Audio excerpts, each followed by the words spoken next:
तुम में जड़त तो नहीं है। तुम कुछ कर सकते हो, तुम चल सकते हो।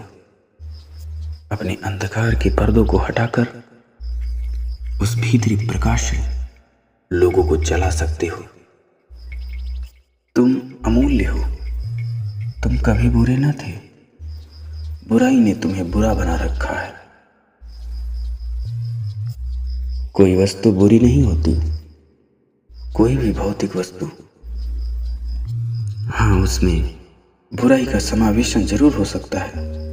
बुराई का रोग मिटाने के लिए अच्छाई की औषधि ही काफी है। अहंकार का दमन करना हो तुम्हें, तब कोई असाध्य काम करो। असाध्य काम में यह नहीं कि तुम जाकर कोई पहाड़ गिराने लगो, बल्कि यह कि तुम घर भर के कपड़े छाटना शुरू कर दो। तुम पूरे घर में झाड़ू लगाओ और पोछा लगाना शुरू कर दो। इस तरह से तुम्हारा अहंकार छीड़ होने लगेगा। इसके साथ ही ध्यान इस बात का रखना है कि कहीं तुम तो नहीं छीड़ हो रहे हो। अपने शरीर को भी बनाए रखना है। कोई भी कार्य करते समय अपना बचाव जरूर करना है, क्योंकि तुम क्षति पहुंचा रहे हो सिर्फ अपने अहंकार को, ना कि इस शरीर को। इस संसार में हर रोग की दवा है।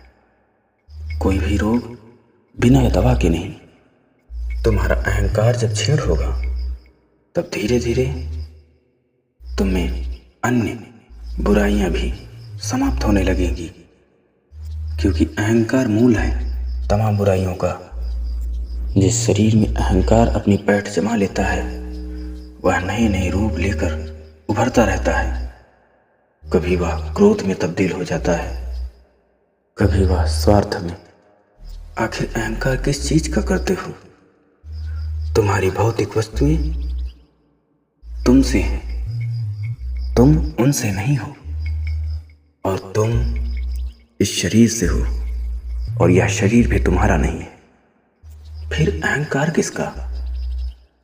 अभाव से ग्रस्त व्यक्ति में अहंकार नहीं टिक पाता। जिसने अभाव के थपेड़े झेले हैं, उसमें अहंकार नहीं है।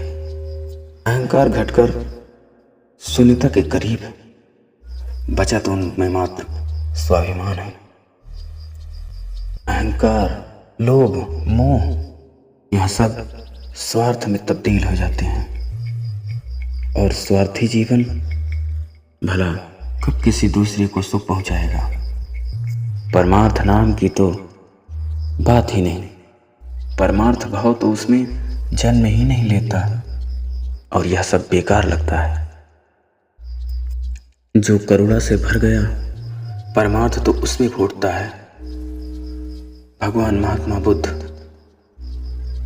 वो दृश्य जिन्होंने उन्हें पूर्णतः करुणा से भर दिया, और वो घर छोड़कर निकल पड़े संसार के कल्याण के लिए, लोगों के कल्याण के लिए, परमार्थ हित में।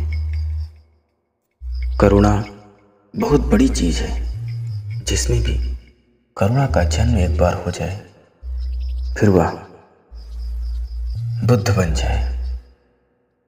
बुद्ध बनने में सिद्धार्थ के पास करुणा भाव बड़ा स्थायी रहा होगा, जो डिगा नहीं। बुद्ध अपने रास्ते से भटके नहीं कभी, और लोगों के कल्याण के लिए ही जतन करते रहे। लोगों के बड़े बड़े दुखों का सामना सिद्धार्थ ने स्वयं किया। सिद्धार्थ घर छोड़कर तो चले आए, परंतु उन्हें ज्ञान की प्राप्ति से पूर्व बड़े कष्ट झेलने पड़े। तो करुणा एक सद्गुण है। इससे जन्म प्रेम सच्चा प्रेम है। शर्त इतनी है कि करुणा भी सच्ची ही होनी चाहिए। किसी स्वार्थ को मन में न दबाए हो।